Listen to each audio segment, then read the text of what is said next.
Les châtiments, 7. Poème de Victor Hugo.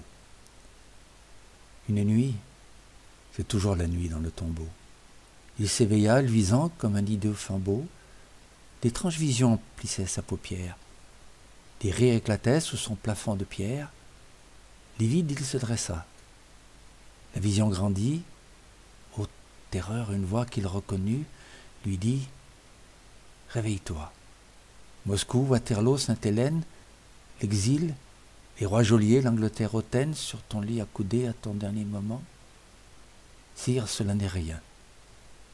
Voici le châtiment. » La voix alors devint âpre, amère, stridente, comme le noir sarcasme et l'ironie ardente. C'était le rire amer mordant un demi-dieu. Sire, on t'a retiré de ton panthéon bleu. Sire, on t'a descendu de ta haute colonne. Regarde. Des brigands dont les seins tourbillonnent, d'affreux bohémiens, des vainqueurs de charniers te tiennent dans leurs mains et t'ont fait prisonnier. À ton orteil d'airain, leurs pattes infâmes touchent. Ils t'ont pris. Tu mourus comme un astre se couche. Napoléon le Grand, empereur, tu renais Bonaparte, écuyer du cirque bornais.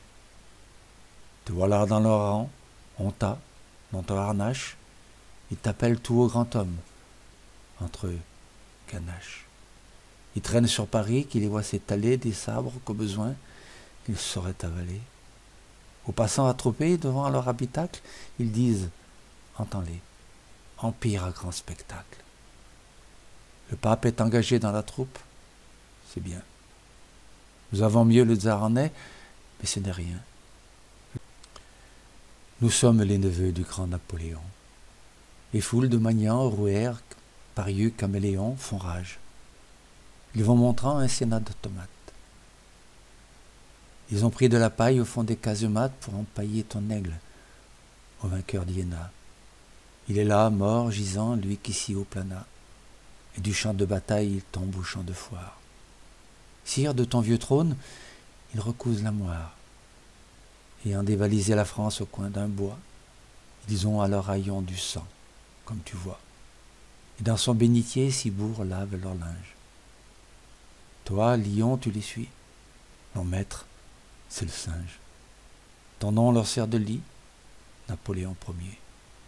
On voit sur Austerlitz un peu de leur fumier. Ta gloire est en gros vin dont leur honte se grise, car tout essaie et met ta redingote grise. On quête des liards dans le petit chapeau. Pour tapis sur la table, ils ont mis ton drapeau. À cette table immonde où le grec devient riche, avec le paysan on boit, on joue, on triche.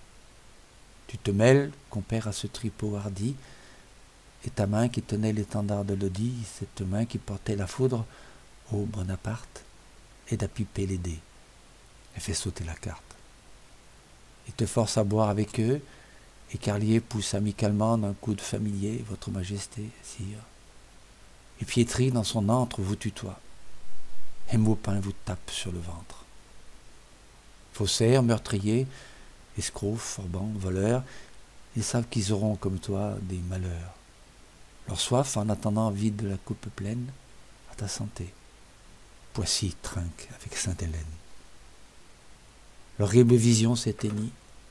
L'empereur, désespéré, poussa dans l'ombre un cri d'horreur, baissant les yeux, dressant ses mains épouvantées.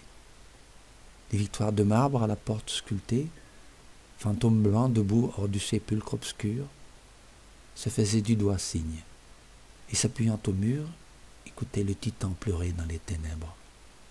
Et lui cria, « Démon aux visions funèbres, toi qui me suis partout, que jamais je ne vois, qui donc es-tu » ? « Je suis ton crime, dit la voix. La tombe alors s'emplit d'une lumière étrange, semblable à la quartier de Dieu quand il se venge, pareil aux mots que vit resplendir Balthazar, deux mots dans l'ombre, écrits flamboyaient sur César. Bonaparte, tremblant comme un enfant sans mère, leva sa face pâle et lut 18 Brumaire.